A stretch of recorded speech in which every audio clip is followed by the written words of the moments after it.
Durham Region.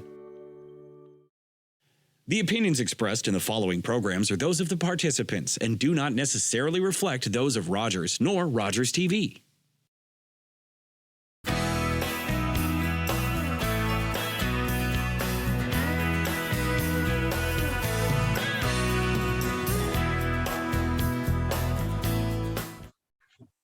Hi there, and welcome to Helping Durham Region on Rogers TV Durham. My name's Rob MacArthur. Well, we've been gone for a while, but we're back. And we're doing these Zoom interviews, and we're really happy to get back at doing this, letting you know what organizations are helping our community. My first guest of our first time in 2022 is Audrey Isenor, the Executive Director of the Community Justice Alternatives of Durham Region. Audrey, welcome to the show. Thank you very much, Rob. It's a pleasure to be here, and I'm glad to see that that your show is back. Yep, thank you. And you were a guest when we did the first bunch quite a while back. I actually met you at a Ajax Rotary meeting when you spoke there. So that's right. That's right. Yes. So give us a little background of what the organization does. Okay, so Community Justice Alternatives Durham Region, very long name, so we usually just call it CJA Durham, but it is Community Justice. We've been around since 1980, incorporated in 1981. We are a charity. We were founded by a local Ajax woman who wanted to give victims of crime a voice. So our basis has always been of a restorative nature. Mm-hmm. And we currently have a number of government-funded programs. We work with youth in the community, diverse youth reintegration, and we also look after all community service orders in Durham Region. So adults who commit a crime, usually not that major, and are sentenced to serve their time in the community would be sent to us, and we place them with wonderful placement organizations. We couldn't do it without those people. And then a big part of our focus is conflict in the community. So we have a Durham Community Mediation program, and that program offers conflict resolution services to any member of the Durham community. We also offer our services outside of Durham Region, but for residents of Durham Region, our services are completely free, staffed by mediation volunteers, and that's one way we work with the community. Most recently, of course, with the past 2 years have been particularly challenging. We've been doing some mediations with neighbors, kind of conflict on the streets. Everyone's confined to their homes, or not necessarily confined, but we're spending a lot more time on the streets. Children playing, making too much noise later at night, different things like that. So that's a big part of what we're doing. And we're really, I need to give a little bit of a shout out actually to the Durham Community Foundation. I'm sure you're aware of it, but they yes. are, across Durham Region, they raise funds, they have bequests from a number of people, and they support many community organizations like ours. Right. And through that organization, we were able to tap into a grant, actually from the federal government, to really modernize our equipment, our software, our hardware, so that we could continue to operate throughout this most recent 2 years. And right. In fact, we haven't just continued to operate, we've actually expanded and reached really? A lot more people. So for example, Durham Region is very urban along the southern edge, very rural in the north. So, you've got different, and I believe you live in the north now, so you're well aware. Yeah. So we've been able to train approximately, I think, 12 or 14 mediators to assist with issues in North Durham. And so that's been very exciting. Yes.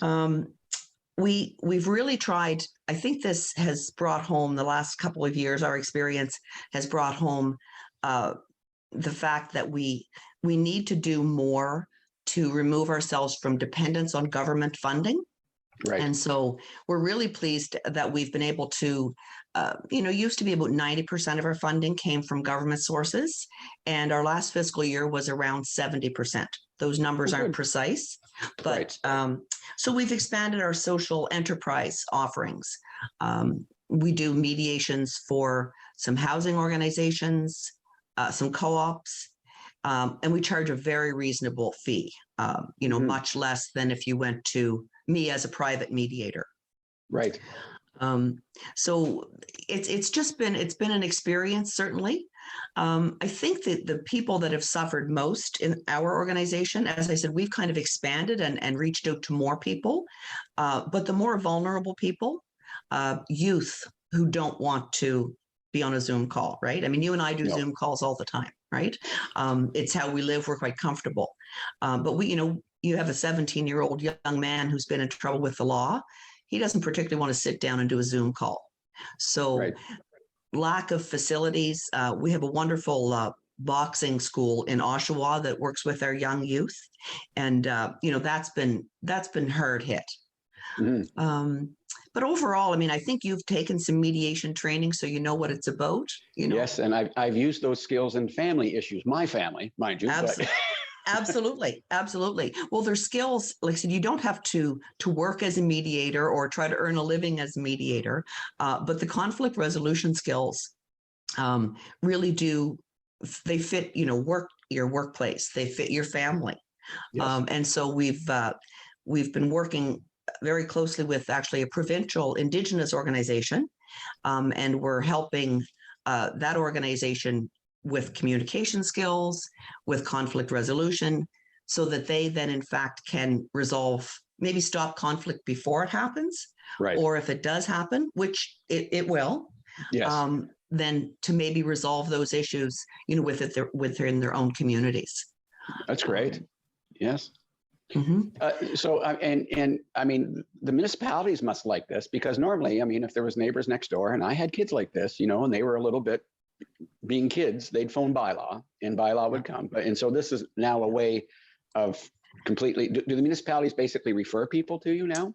So we receive referrals from bylaw officers in a number of the municipalities. Certainly Durham Regional Police will refer people to us if it's, not a criminal matter, but much more of a community matter.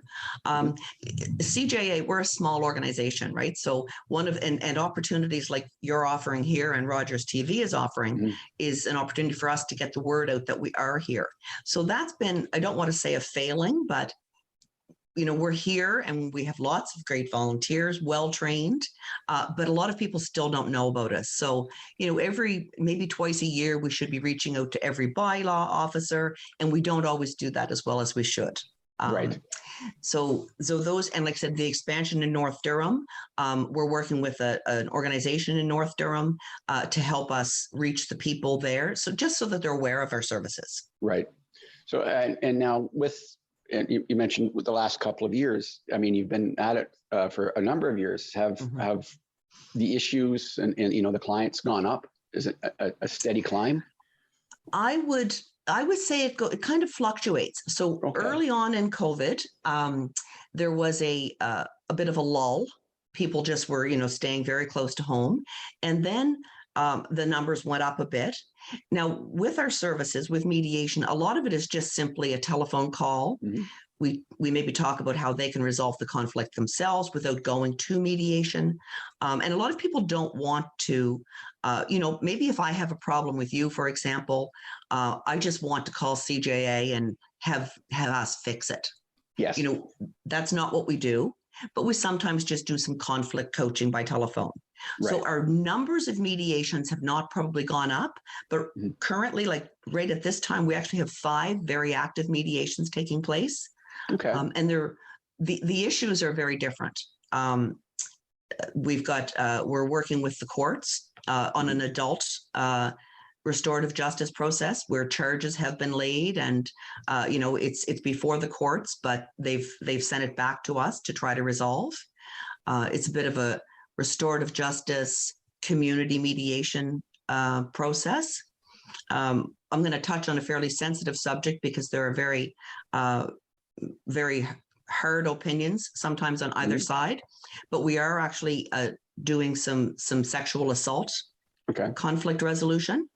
And we're working with a local organization that has expertise in sexual assault and who provides support to us if we need it, support to victims. And like I said, that there's a really some people think that's just impossible, but we don't think so. No, well, and with the issues of human trafficking and sexual trafficking, I mean, it's certainly out in the forefront now, and what they need is support. That's right. That's right. So working with, like I said, we're not experts. So we rely on, it's actually the Durham Rape Crisis Center, incredible team of people who are willing to provide, us as an organization with support so that we can support and in fact, support the clients that come to us. So within the past 2 years, of course, we've had early on, I think it was in May, June of 2020, we had the social justice, racial issues with George Floyd and everything that surrounds that issue. And so we were having actually a training, and we realized through talking, we're talking about the community and what's happening. And so we realized there was a need for people to be able to talk about things in a safe, in as safe an environment as we can provide. So we began a program called Listening Circles of Inclusion. And so for all of 2020 and most of 2021, we had a monthly meeting. And so they're called Listening Circles of Inclusion. We quickly realized that it's not just, discriminatory racial issues that need to be talked about, but we need to talk about ableism. I'm a healthy woman. I can go anywhere I want. I have a car. So, your socioeconomic status, your physical capabilities are all areas that impact inclusion. So we really broadened our focus. And so in 2022, we're actually going to be holding quarterly meetings. I'm happy to report that when we started it, we were kind of the only ones doing anything like that. Right. But since then, the town of Ajax has a diversity director. Right. Durham Region has stepped up. So we've got some competition, and that's really, really good. Yeah. So rather than monthly, we're going to do it quarterly, and we'll be posting our 2022 calendar very soon. And it just gives people a chance to, say how they're feeling about things. Right. And to learn. I've learned a tremendous amount about all of these issues. Yes. So we're just about out of time. So now if people think they could use your services, they can contact you directly through your website or? Yes. Yes. Okay. And, so go ahead. And the other thing, of course, you talked about government funding. You are charitable. Can people make donations and support your cause? Absolutely.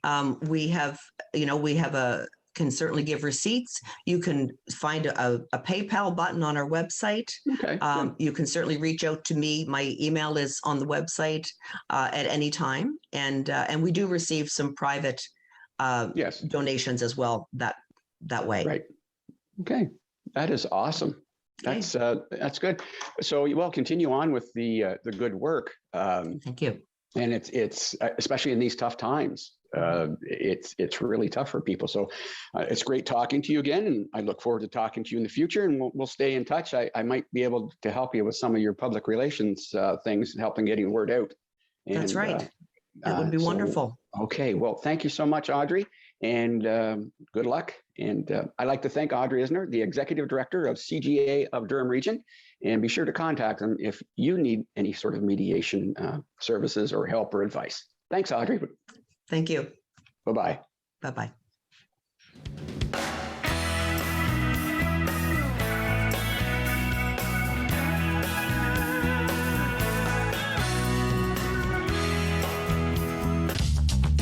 This program is brought to you by Ignite TV. Now you're in command. Visit Rogers.com for more details.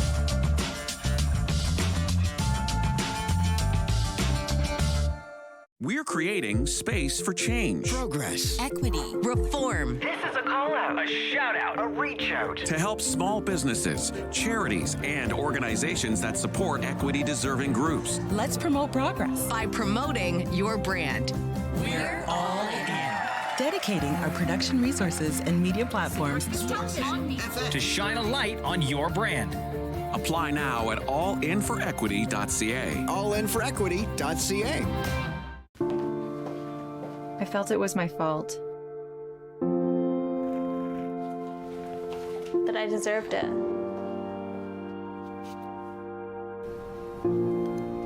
For years, my abuser said I was alone. It's nice not to be.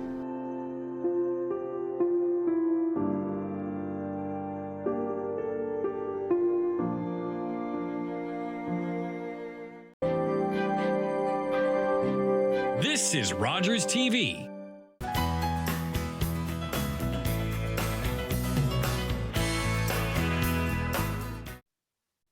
Welcome back to Helping Durham Region here on Rogers TV Durham. My name's Rob MacArthur. I'm the host. And our next guest is, Ajax Rotary. And with us is Lon Harnish, past president of the Rotary Club of Ajax. Lon, welcome to the show. Thank you very much. Happy to be here, Rob.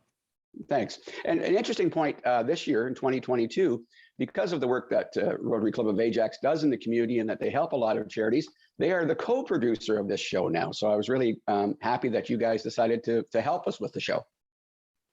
We're honored to be a co-host, and we thank Rogers Community Cable for giving us the chance to do so. All righty. And well, let's sort of catch up. It's been an interesting couple of years. And of course, one of the things about Rotary clubs I know is they raise funds to support other community organizations and causes and humanitarian things. So what's the last couple of years been for you guys in the fundraising area and the projects that you're doing? Oh boy, it's been challenging to say the least. We've had to kind of reinvent ourselves a little bit in terms of fundraising and communicating to the public and interacting with the public in various ways. I'll give you an example. We run a polar plunge and in this first quarter of each year, and this last year we had to do it virtually. Yes. Because we just, obviously for obvious reasons, we couldn't have a interactive, person-on-person type of event. So we had to do it virtually, and we had to get creative in terms of figuring out what activities are going to take place to be part of that event. So that's just one example. Another quick example is we had to have drive-through Ribfest last year. Yes. For the most part. Because we couldn't have face-to-face, again, for obvious reasons. And we were quite successful with some drive-thrus at the Ajax Casino, and we thank them for it, and we thank all the volunteers and sponsors. So it was very, very interesting. We learned a lot, and I have to give kudos to the club for being as creative as they were to pivot in these challenging times. Yes, I mean, some of the new things that I noticed was your auctions and also your advent calendar that was supporting charities. I thought that was really amazing. Yeah, absolutely, Rob. Michelle Dunn is a Rotary member, came up with the idea. Steve White helped to put it together with some help from Ron LaRock. I was amazed. That was totally her idea. I'm very impressed, and it just makes me really, really passionate about what's going on with us because that was grassroots, and it was sort of happened in a rather quick fashion. Came out in December. We had 22 donors, raised $550. Mm-hmm. All that money, we didn't, we're all volunteers, so there's no overhead with Rotary. All that money went back into the under the radar charities in Durham Region, and I just think that's fantastic. I've really bought into it personally, and as a volunteer of the club, I'm just, it's a great program, and I'm sure we'll be continuing on with that each year. I think it was really successful, and it's going to get more traction. Right. So and despite, the shutdowns, the constant shutdowns, you were still able to raise money. Do you know how many charities actually you help? I mean, it's quite a few, but any idea? Yeah, numbers? No, I think there was, I believe there was at least probably 15 or to 20. Right. Okay. They may have, there are that many that are on the radar for us. Yeah. But given the dollar amount, the board may have decided that they would concentrate the dollars on the most under the radar in the Oh, that's nice. charity. Knowing the board, that's what they would have done. Okay.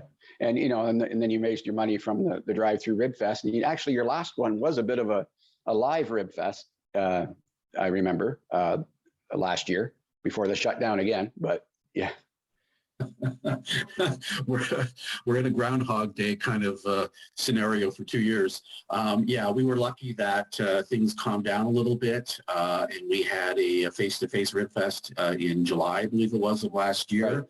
A window perhaps because it was summer and all that kind of stuff, and a little bit more social distancing to some degree, and it was successful. We probably raised about $16,000. Wow. We had a problem with the midway, which should have been taken at over 20, well over 20. But yeah, it was first year in Ajax that the Ajax Rotary Club solo presented a face-to-face rib fest, and we're hopeful that we're going to get a chance to do it again. And this year it will be, all things equal, that it will be the first weekend in June. Like we traditionally have had between the Pickering Rib Fest. So we're crossing our fingers on that. Yes. And it sort of, yes, it will. And it sort of brings to mind, so what are your plans for this year, you know, to continue on to helping the community? And I mean, you mentioned the Rib Fest. What other ideas are you guys going to do throughout the year to try to raise funds to help out the community and such? Well, one of the things that I've seen in the last year or so, Rob, that I'm really happy about is not just writing checks or anything like that. We were never totally that way anyway. But I see more on the ground helping out activities. I'll give you a couple of examples. We delivered over 700 meal kits on behalf of the Ajax Salvation Army during Christmas, where we delivered to people in need, and that was manpower, and it was you know, interactive, shall we say. That's one example. Another one we helped deliver was a project called the Super Sophia project, which is not just in Durham Region, but it's in the GTA as well. And we helped deliver hundreds of what's called love boxes. And love boxes had things like crafts, toys, pens, pencils, gift cards, clothes, and those all went to people, to families that were in need, and their children were undergoing cancer treatment in the GTA, in Durham Region. And, you know, this is another fantastic thing that we were happy to be a part of as well. So those are a couple of things, the Durham Days of Giving that we talked about. We've been doing things for the frontline workers at the hospital as well, like providing food and stuff like that. There's every year, we don't promote it very much, but we do stuffy toys for the kids that are having surgery and stuff at the Ajax Pickering hospitals. You know, so this is the big message that I want to convey today is that I see a lot more of on the ground things that the club is doing that is impactful in Durham Region, and not just writing a check to a charity kind of thing. So that's what I'm very proud of, especially this year. Right. And time to me is more valuable than money anyways. And people giving up their time, especially in these times, to help others is a great thing. Yeah, so 100%. 100%. Yeah. Okay. So and you guys are meeting through Zoom right now, but you have weekly meetings, I believe. We have weekly meetings. Right now it's on Zoom, just like today. But they're most anxious. We'll probably go to a hybrid at some point in time, where perhaps a couple of meetings a month will be Zoom for convenience sake, and a couple of meetings will be face to face. But that's all, you know, that's all contingent on COVID and all those kinds of things and stuff like that. But very quickly, we hope we can do a polar plunge this year. We're looking for a sponsor. We're going to do the Rib Fest in June. We have a golf tournament in September. You're going to see the Durham Days of Giving. You're going to see more deliveries of helping out. love boxes, meal kits, Salvation Army. We're very involved with Salvation Army. We also given gift cards to kids and families in Durham who are in need. The need has never been greater. And so those are just a few examples. We've done a bottle drive before.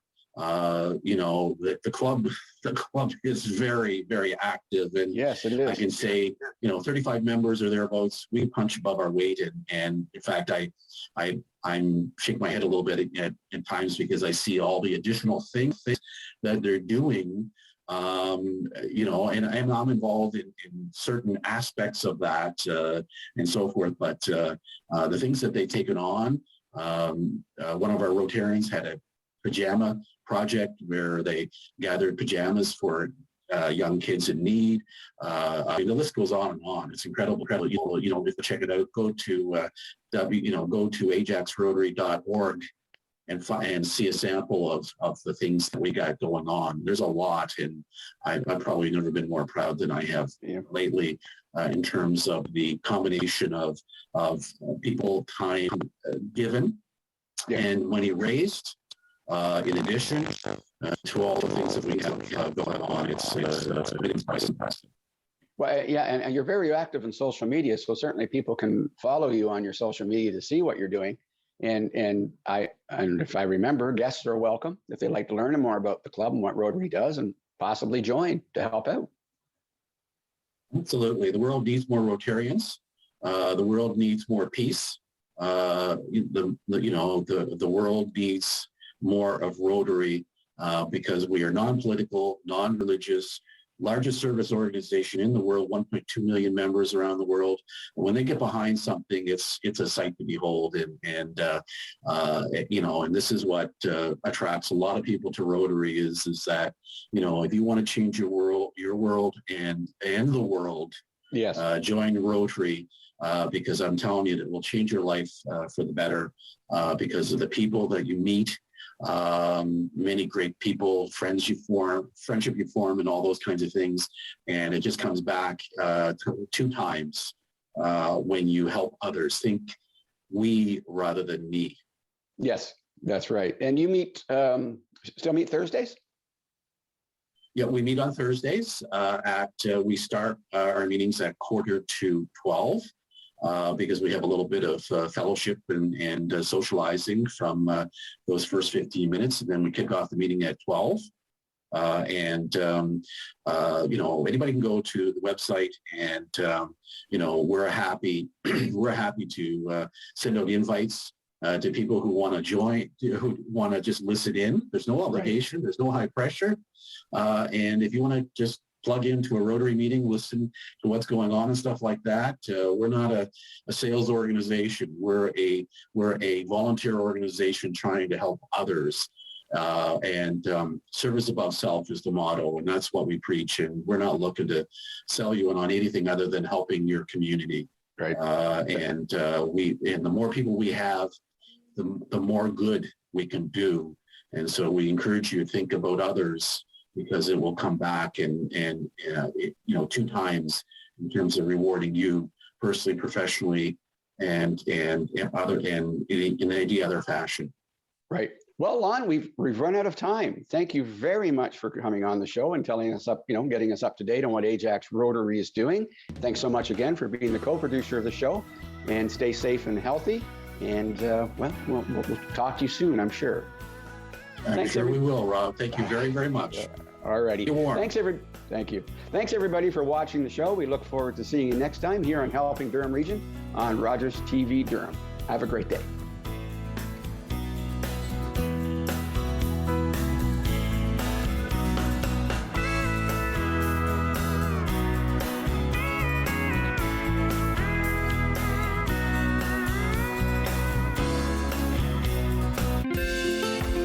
Call the Rogers